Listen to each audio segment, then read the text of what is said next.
அஸ்ஸலாமு அலைக்கும் வரஹ்மத்துல்லாஹி வபரகாத்துஹு. அன்புக்குரிய சகோதர சகோதரிகளே, இன்றைய தினம் நாம் பார்க்கக்கூடிய ஒரு அற்புதமான செய்தி என்னவென்றால், தங்கு தடையில்லாமல் வாழ்க்கையில் நமக்கான ரிஸ்க் கிடைத்து கொண்டே இருப்பதற்கான சிறந்த வழியையும், குறிப்பாக திருக்குர்ஆன் அதில் இருக்கக்கூடிய எக்கச்சக்கமான அத்தியாயங்களில் ஒரு அத்தியாயம் அதை பெற்றுத்தரப்போகிறது என்பதையும் தான் பார்க்க போகிறோம்.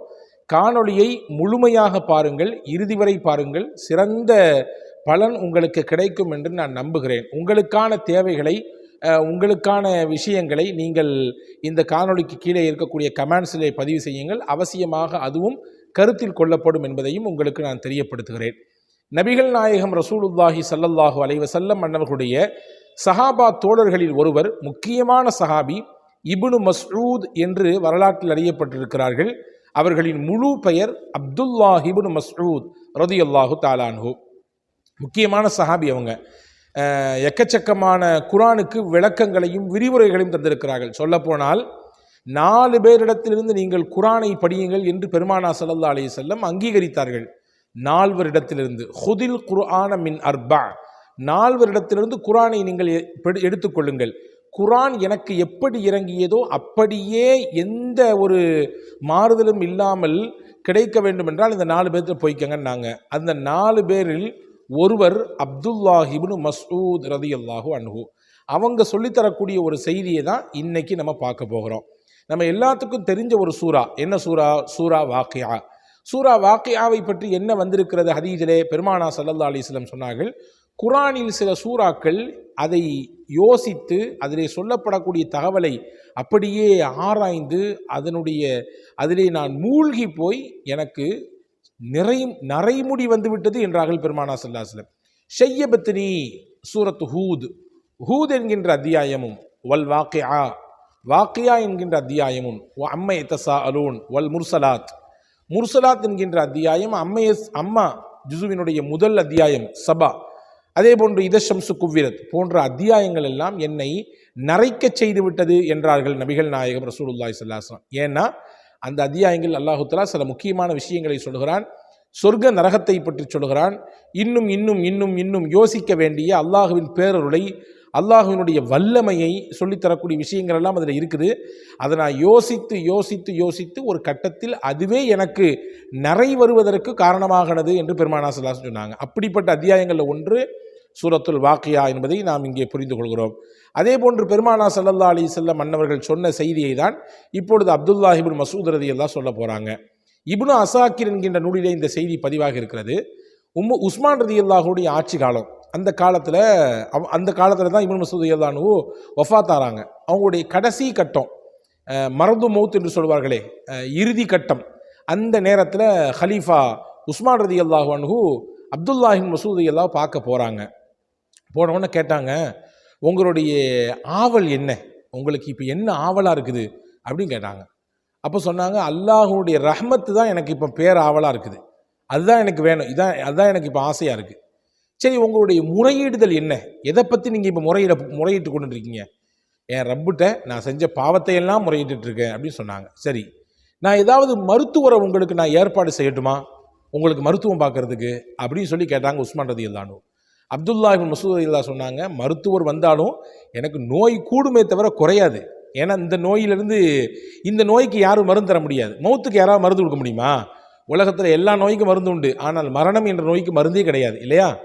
அப்போ இந்த நோய்க்கு கூடுமே தவிர மருத்துவர் வந்தால் அது குறையலாம் செய்யாது அப்படின்னு சொன்ன உடனே புரிஞ்சுக்கிட்டாங்க ஹலீஃபா உஸ்மான் ரலியல்லாஹு அன்ஹு மரணத்தின் விளிம்பு நிலையில் இருக்கிறார் இப்னு மஸ்ஊத்ன்றதை புரிஞ்சுக்கிட்டு, சரி உங்களுக்கு நான் ஏதாவது செய்யணும்னு ஆசைப்பட்றேன், பொருளாதார ரீதியாக உங்களுக்கு ஏதாவது சில உதவிகள் செய்யணும்னு ஆசைப்பட்றேன். ஏன் அப்படின்னு கேட்டாங்க இப்னு மஸ்ஊத் ரலியல்லாஹு. உங்களுக்கு பெண் குழந்தைங்கள்லாம் இருக்குல்ல, அவங்களுடைய ஃப்யூச்சர் ஒன்று இருக்குல்ல, அவங்களுக்குன்னு ஏதாவது நீங்கள் விட்டுட்டு போக வேண்டாமா? அவங்களுக்குன்னு ஏதாவது 4 வேண்டாமா? அவங்க நாளைக்கு நிக்கா செய்யணும், அவங்களுக்கான தேவை இருக்குது. அதனால் நான் என்னுடைய தரப்புலேருந்து உங்களுக்கு சில பொருளாதார உதவி செய்கிறதுக்குன்னு விருப்பப்படுறேன், நீங்கள் என்ன சொல்கிறீங்கன்னு கேட்டேன். யோசிச்சு பாருங்களேன், முடியாத சந்தர்ப்பம், நெருக்கடியான காலகட்டம், ஒரு ஒரு ஒரு நோயிலையும் நொம்பலத்துலையும் ஆஸ்பத்திரிக்கும் ஊடுக்கு அணைஞ்சிட்டு இருக்க சமயத்தில் தானாக ஒருத்தர் முன் வந்து உங்களுக்கு நான் ஏதாவது ஹெல்ப் பண்ணணும்னு ஆசைப்பட்றேன்னு சொன்ன பொழுது எந்த மனசு தான் வேண்டான்னு சொல்லும்? பெருந்தன்மையோடு சில மக்கள் வேண்டாம் என்று நினைத்தாலும் கூட அவங்களுடைய ஆள் மனதிலிருந்து மனசில் அவங்களோ அல்லது அவங்கள சார்ந்தவங்களோ ஏங்க வர்றது ஏன் நீங்கள் வேணாம்னு சொல்கிறீங்க, ஏன் தட்டி விட்றீங்க, வாங்கிக்கங்க அல்லாஹ் தர்றது தானே இது அப்படின்னு சொல்லிடுவோம். அது யதார்த்தம் அதுதான். ஆனால் இப்னு மசூத் ரலியல்லாஹு அன்ஹு அந்த நேரத்திலே ஹலீஃபா உஸ்மான் ரலியல்லாஹு இடத்தில் சொன்னார்கள், வேண்டாம் ஹலீஃபா, உங்களுடைய இந்த உயர்ந்த உபகாரத்திற்கு அல்லாஹ் உங்களுக்கு கூலி கொடுப்பான். ஆனால் என் பெண் பிள்ளைகளுக்கு நான் சூரத்துல் வாக்கியாவை கற்றுக் கொடுத்திருக்கிறேன். ஒவ்வொரு நாள் இரவும் அவர்கள் வீட்டிலே ஓதி வருகிறார்கள். என் நபி சொல்ல நான் கேட்டிருக்கிறேன். அப்துல்லாஹி இப்னு மசூத் ரலியல்லாஹு சொன்னாங்க, எந்த நால்வரிடத்திலிருந்து குர்ஆனை படித்துக் கொள்ளுங்கள் என்று பெருமானார் சொன்னார்களோ அந்த நால்வரில் ஒருவராக இருக்கக்கூடிய ஹஸ்ரத் அப்துல்லாஹி இப்னு மசூத் ரலியல்லாஹு சொல்றாங்க, என் நபி சொல்ல நான் கேட்டிருக்கிறேன், மன் கரஅல் வாக்கிஅத மன் கரஅல் வாக்கிஅத ஃபீ குல்லி லைலத்தின் லன் துசிபுஹு ஃபாக்கத்துன் அபதா. யார் ஒருவர் ஒவ்வொரு நாள் இரவிலும் சூரா வாக்கியாவை ஓதுகிறாரோ ஒரு பொழுதும் அவர்களுக்கு வறுமை வராது, ஒரு பொழுதும் அவர்களுக்கு ஏழ்மை வராது, பொருளாதார நெருக்கடி வராது. ரசூலுல்லாஹ் சொல்லி நான் கேட்டிருக்கேன். என் பிள்ளைகளுக்கு நான் அதை சொல்லி கொடுத்துட்ருக்கேன். அவங்க டெய்லி அதை ஓதிட்டும் இருக்கிறாங்க.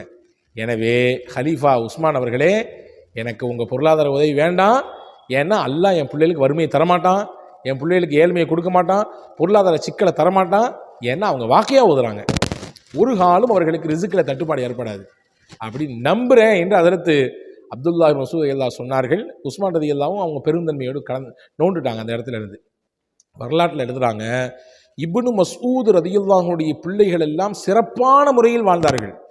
அந்த காலகட்டத்தில் அவர்கள் பெரிய பெரிய உயர்ந்த செல்வந்தர் குடும்பத்தில் அவர்கள் வாழ்ந்தார்கள். அவர்களின் வாழ்க்கையிலே கஷ்டமும் ஏழ்மையும் வரவே இல்லை.